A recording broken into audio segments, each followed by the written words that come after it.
சாய் பக்தர்களுக்கு என் அன்பு வணக்கங்கள். ஓம் சாய்ராம். என் அன்பு குழந்தையே, என்னுடைய குழந்தையே, எப்பொழுதுமே நான் சொல்வதை காது கொடுத்து கேட்பது கிடையாது. நீ என்ன நினைக்கிறாய்? இந்த சாய் என்னன்னு நான் உன்னை கஷ்டப்படுத்துகிறேன் என்றால் இல்லை, கிடையவே கிடையாது. நான் உன்னை கஷ்டப்படுவதில்லை. நீ போன ஜென்மத்தில் செய்த கர்மவினை உன்னை வாட்டி வதைக்கிறதா? அது பாதிதான் நீ அனுபவிக்கிறாய். நான் தான் அனுபவிக்கிறேன். ஒரு விஷயத்தை சொல்கிறேன், உன்னுடைய பேச்சுக்கு மரியாதை இல்லாமல் நடத்துகிறார்கள் என்றால் அந்த இடத்தில் உன்னுடைய தன்மானத்தை இழக்கக்கூடாது. எந்த இடத்தில் உனக்கு மரியாதை கிடைக்கிறதோ அந்த இடத்தில் யார் உனக்கு மரியாதை தருகிறார்கள், அதிலும் விட்டும் கொடுக்கக்கூடாது. அதை பார்க்கும் பொழுது என்னத்தான் வாழ்க்கை எப்படி ஒரு தேவையில்லாத விஷயங்கள் நடந்து கொண்டிருக்கிறது.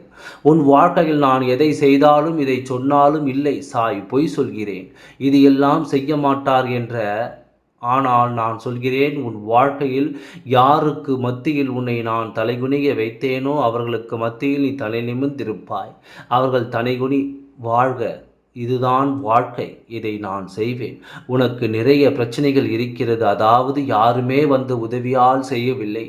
உனக்கான பிரச்சனைகளில் இருந்து உன்னை காப்பாற்றவும் இல்லை. நீ அனுபவிக்க வேண்டும் என்று நிறைய பேர் நினைக்கிறார்கள். கேட்டால் அவளுக்கு என்ன, அவள் நன்றாகத்தானே இருக்கிறாள் என்று சொல்கிறார்கள். நீ உனக்கு பிரச்சனை வந்தால் அனுபவிக்கட்டும், தனியாளாக இருக்கட்டும் என்று சொல்கிறார்கள். அப்படிப்பட்ட உறவுகள் மத்தியில்தான் உன் வாழ்க்கையானது இருந்து கொண்டிருக்கின்றது. என்னுடைய குழந்தையே, யாரை பற்றியும் எந்த விஷயத்தை பற்றியும் யோசிக்க வேண்டாம். அவர்கள் உதவி செய்யவில்லையே, நாம் உதவி செய்தோமே, ஆனால் அவர்கள் யாருமே நம்மை கண்டு கொள்ளவில்லையே. இந்த பிரச்சனை எப்பொழுது முடியும்? இப்படிப்பட்ட விஷயத்தை எல்லாம் நீ யோசிக்க வேண்டாம். மழை போல நான் இருக்கிறேன், உனக்குள் நான் இருந்து அனைத்து உதவிகளையும் செய்வேன்.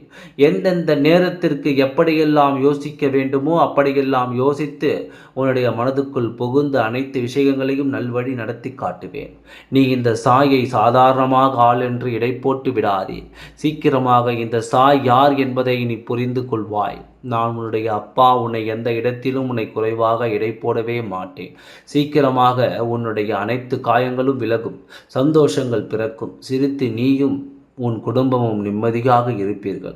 நல்லபடியாக உன்னுடைய வாழ்க்கை இன்னமும் மென்மேலும் வளரும். எப்பொழுதும் உன் கூடவே நான் இருப்பேன். ஓம் சாய்ராம். நன்றி, வணக்கம்.